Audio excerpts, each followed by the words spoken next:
Mês 3, no calendário do Eterno. Mês 6, dia 4 de 2022.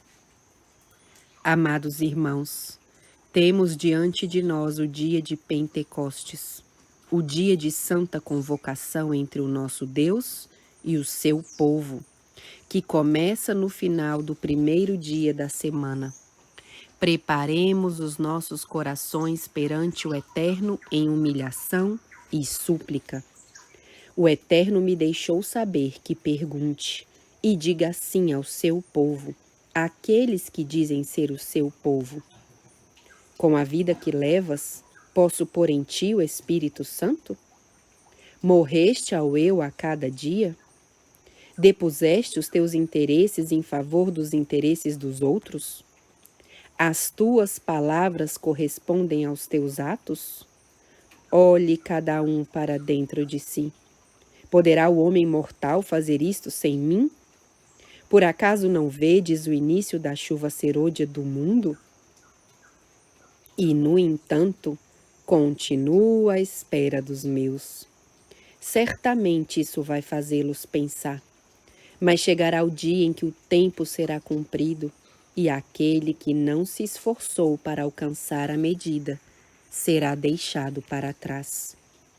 Aquele que vive encostado em seu irmão, aquele que vive de braços cruzados, apenas falando de mim, para que lhe possam vir benefícios da minha tesouraria, não fazendo nada em provisão, nem ainda para os seus.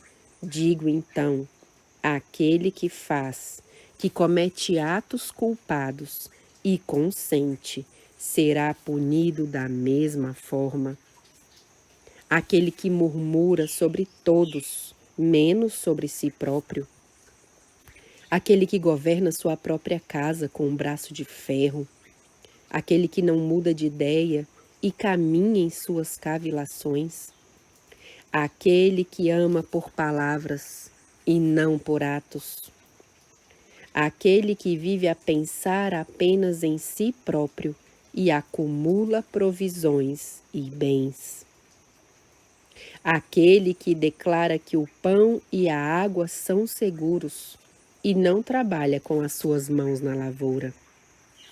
Aquele que julga e não permite o julgamento para si próprio.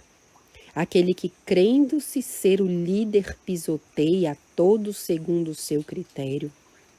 O líder do acampamento que vive sentado e observa o desgaste do seu próximo. Aquele que oprime, aquele que ele acolhe, tornando o seu servo em injustiça, sem chegar a um acordo, sendo que o trabalhador é digno do seu salário. Aquele que, tendo muita terra, abriga muitos, para que o enriqueçam. Aquele que, não tendo amor na sua boca, murcha tudo em seu caminho. Aquele que, tendo tanto tempo de ócio, cavila contra tudo e todos. Aquele que recita a minha lei e não a vive com os seus frutos. Aquele que é um fardo para o seu irmão. Aquele que diz, tenho tudo e não preciso de nada. E senta-se vendo o dia passar. Aquele que passa sua vida sem proveito físico e intelectual. Aquele que é o juiz de todos e até anula em sua vida as minhas palavras e na dos outros. O tal não estará entre aqueles que recebem a chuva serôdia.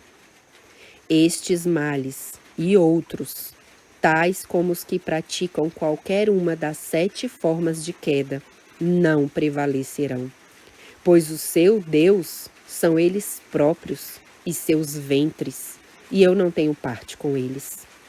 Como é que o meu caráter é assim deturpado? Por acaso não vos mostrei o meu trabalho árduo enquanto estive entre vós?